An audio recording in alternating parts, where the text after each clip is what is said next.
नमस्कार दोस्तों, Anoop study zone में आपका स्वागत है। प्रश्नों की श्रृंखला में आज लेके आए हैं भारत के प्रायद्वीपीय पठार से संबंधित प्रश्नों को, जो कि विभिन्न परीक्षाओं में जो पूछे गए प्रश्न हैं उनको एकत्रित किया गया है, संग्रह किया गया है। ये आपके एग्जाम की दृष्टि से काफ़ी महत्वपूर्ण होगा। इसको हम लोग प्रश्न उत्तर के रूप में देखेंगे और इस वीडियो को आप लोग शुरू से लास्ट तक देखिएगा, काफ़ी आपके लिए फ़ायदेमंद सिद्ध होगा।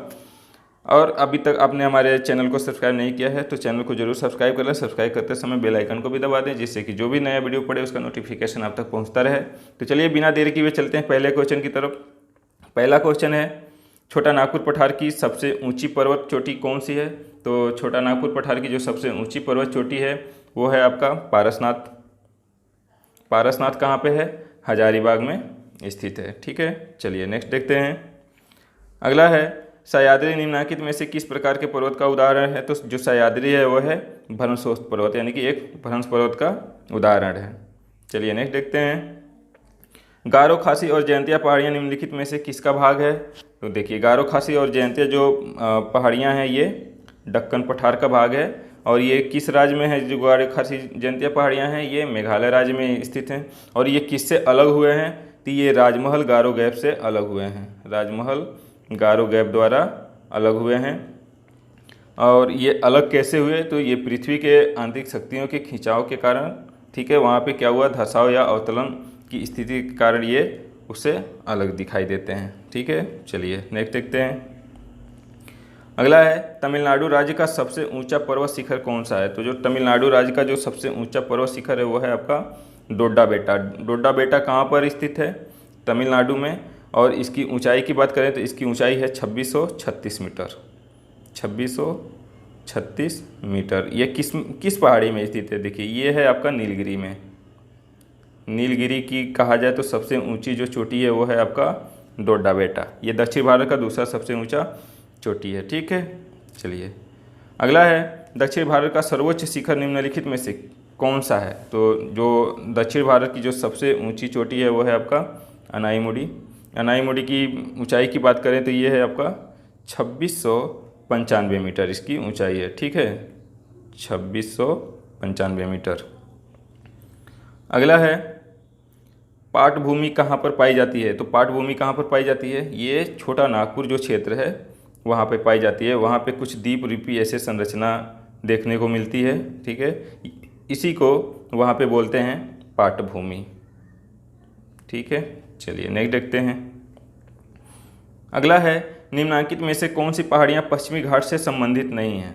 तो इसमें कौन से पश्चिमी घाट से नहीं संबंधित है? देखिए, नीलगिरी बिल्कुल है, अन्नामलाई ये भी है, इलायची ये भी है। इलायची को कार्डमम भी बोलते हैं। जबकि पालकोंडा है ये आपका गलत है। पालकोंडा कहाँ पे है? आपका पूर्वी घाट में है। ये पूर्वी घाट का हिस्सा है। और किस राज्य में है ये? तो ये आंध्र प्रदेश में है। आंध्र प्रदेश में स्थित है, इसी में वहीं पे इसका विस्तार है।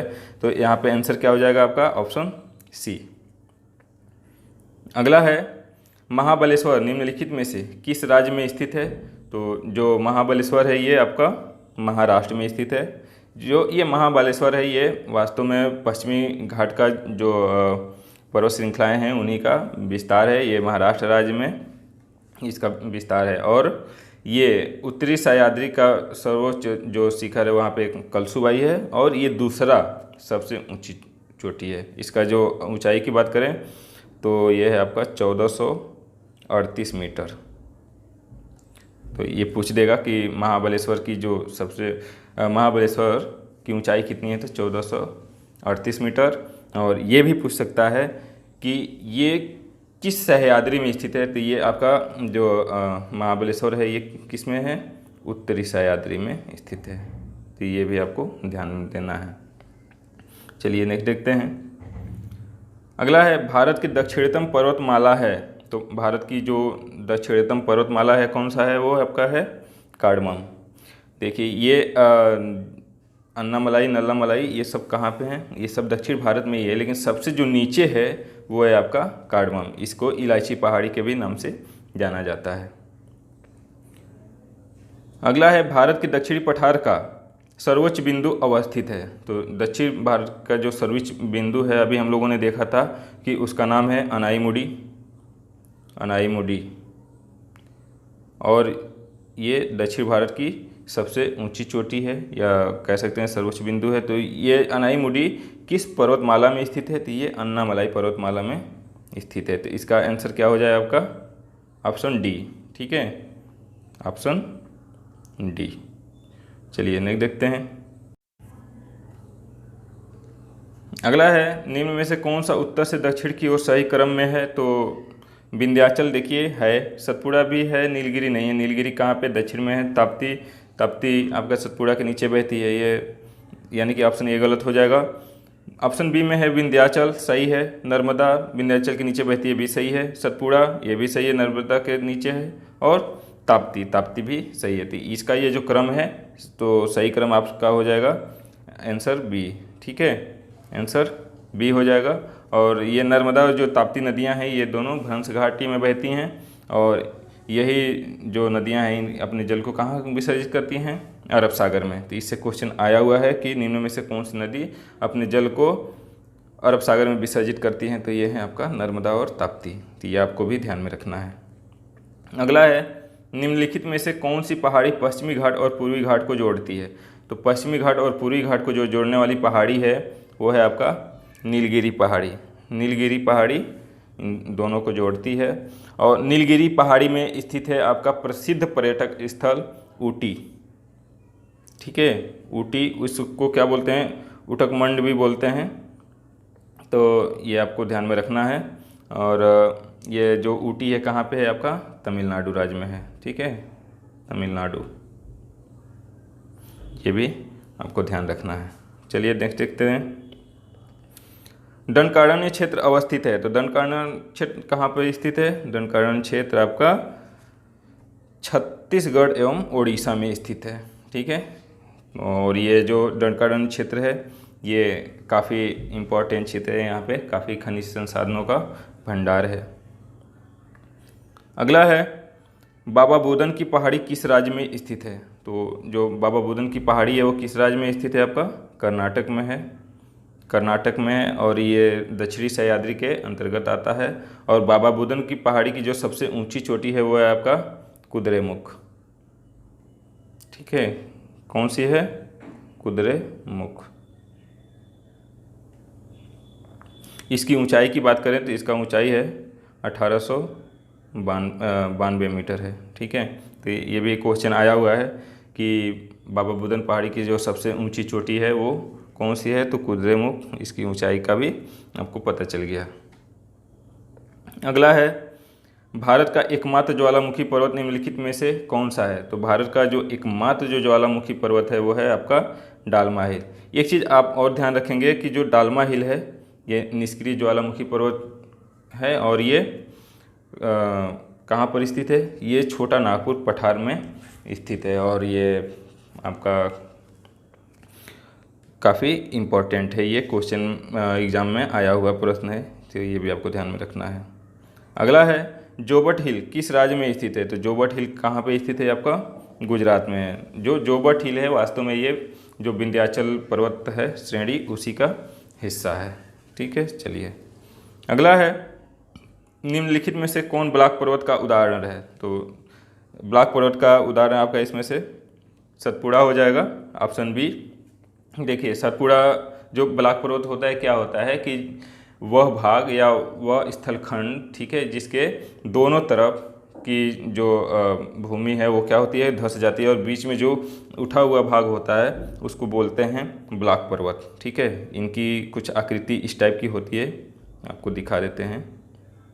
इस टाइप का इसका आकृति होती है। ठीक है, पहले क्या होता है कि यहाँ पे ये इनके बराबर होता है, बाद में ये जब धंस जाता है तो ये बीच का जो भाग क्या होता है उठ जाता है और इसी को क्या बोलते हैं? ब्लॉक पर्वत बोलते हैं। इसी ब्लॉक पर्वत को जर्मनी में हॉर्स्ट पर्वत के नाम से जाना जाता है। ठीक है, और इसके आप देखेंगे कि सतपुड़ा के दक्षिण में ताप्ती नदी बहती है और इसके उत्तर में नर्मदा नदी बहती है, तो भ्रंश घाटी में ही बहती है। ठीक है, चलिए अगला है, पारसनाथ हिल किस पठार पर स्थित है? तो पारसनाथ जो हिल है वो आपका हजारीबाग पठार पर स्थित है। और ये हजारीबाग किसके अंतर्गत आता है? छोटा नागपुर पठार के अंतर्गत आता है। छोटा नागपुर पठार को वास्तव में 3 भागों में डिवाइड किया गया है, रांची का पठार, हजारीबाग का पठार और राजमहल पर्वत क्षेत्र। ठीक है, चलिए नेक्स्ट देखते हैं। दिल्ली में स्थित राष्ट्रपति भवन निम्नलिखित में से किस पहाड़ी पर बना हुआ है? तो दिल्ली में स्थित जो राष्ट्रपति भवन है ये आपका रायसीना पहाड़ी पर बना हुआ है। जो रायसीना है ये अरावली का ही भाग है, अरावली। तो ये भी आपको ध्यान रखना है और इस प्रकार का आपका आंसर क्या हो जाएगा? Option B. अगला है, निम्नलिखित में से कौन सा भारत का सबसे बड़ा भौतिक प्रदेश है? तो निम्नलिखित में सबसे बड़ा भौतिक प्रदेश है आपका भारत का प्रायद्वीपीय पठार। भारत का जो प्रायद्वीपीय पठार है लगभग 16 लाख वर्ग किलोमीटर क्षेत्र में फैला हुआ है। 16 लाख वर्ग किलोमीटर क्षेत्र में फैला हुआ है, तो ये आपको ध्यान देना है। अगला है, सतपुड़ा श्रृंखला में स्थित महादेव रेंज की सबसे ऊंची चोटी धूपगढ़ की ऊंचाई है। देखिए, तो धूपगढ़ की जो ऊंचाई है वो आपको कई जगह किताबों में अलग अलग मिलता है। ठीक है, जैसे कुछ किताब में 1355 दिया है, कुछ किताब में 1350 दिया है। तो ये आपको ध्यान में रखना है और कंफ्यूज नहीं होना है। अगर 1355 आता है आंसर तो 1355 मारें, नहीं तो 1350 आता है तो 1350 मारें। ठीक। अगला है, प्रायद्वीपीय भारत की सबसे लंबी नदी कौन सी है? तो प्रायद्वीपीय भारत की जो सबसे लंबी नदी है वो है आपका गोदावरी नदी।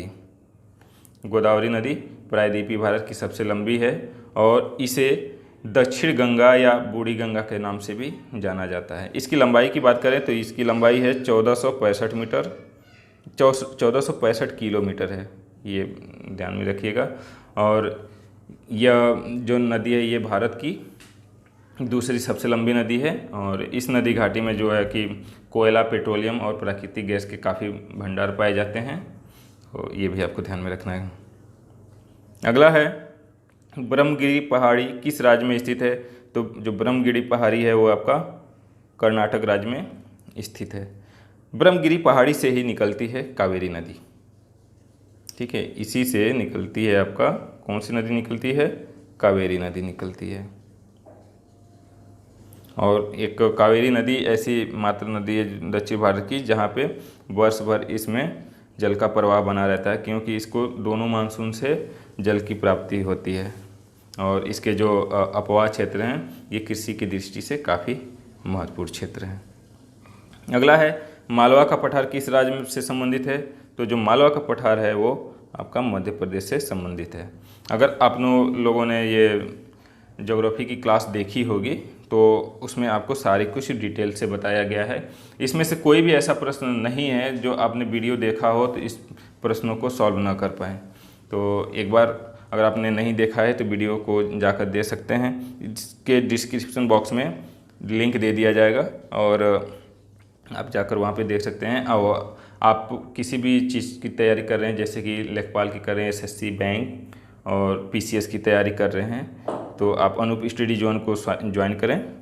वहाँ पे आपको स्टडी से संबंधित सारे मटेरियल उपलब्ध हैं, काफ़ी इम्पोर्टेंट होगा। साथ ही अगर आपको कोई सुझाव होगा, किसी टॉपिक पे वीडियो की डिमांड है तो आप कमेंट बॉक्स में लिख के बता सकते हैं, उसको आपको पूरा किया जाएगा। तो इसमें आंसर इसका क्या हो जाएगा? आपका मध्य प्रदेश। चलिए नेक्स्ट देखते हैं। अगला है, उत्तरी भारत के अपवाह क्षेत्र को प्रायद्वीपीय भारत के अपवाह क्षेत्र को अलग करने वाली संरचना को निम्न में से किस नाम से जाना जाता है?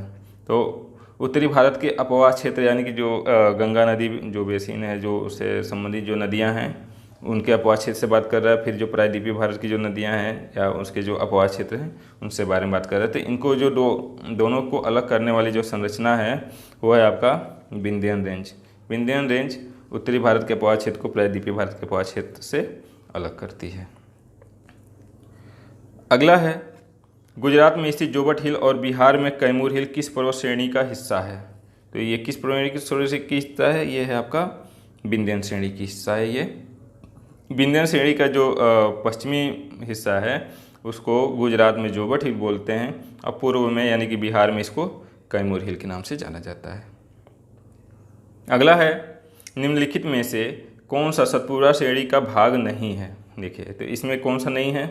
राजपीपला है, महादेव है, मैकाल रेंज भी है, जबकि सतमाला रेंज नहीं है। सतमाला रेंज का किसका हिस्सा है? वास्तव में ये महाराष्ट्र में स्थित पश्चिमी घाट का हिस्सा है ये, ठीक है, पश्चिमी घाट का हिस्सा है। उसी का जो विस्तार है महाराष्ट्र राज्य में फैला हुआ है। अगला है, निम्नलिखित में से कौन सी नदी द्वारा रांची पठार को हजारीबाग पठार से अलग किया जाता है? तो ये कौन सी नदी है आपका? दामोदर नदी। जो दामोदर नदी बेसिन क्षेत्र है ये हजारीबाग को, ठीक है, रांची पठार से अलग करता है। और इस क्षेत्र में कोयला का विशाल भंडार है, कोयला का विशाल भंडार है। साथ ही साथ प्राकृतिक गैस, पेट्रोलियम और भी जो खनिज संसाधन है यहाँ पे प्रचुर मात्रा में है, ठीक है। तो ये आपको ध्यान रखना है। आज की वीडियो में बस इतना ही। आशा करते हैं कि ये वीडियो आपको पसंद आई होगी। अगर वीडियो पसंद आई हो तो लाइक करें, शेयर करें, चैनल को सब्सक्राइब करें। सब्सक्राइब करते समय बेल आइकन को भी दबा दें, जिससे कि जो भी नया वीडियो पड़े उसका नोटिफिकेशन आप तक पहुंचता रहे। तो मिलते हैं नेक्स्ट वीडियो में, तब तक के लिए धन्यवाद। जय हिंद।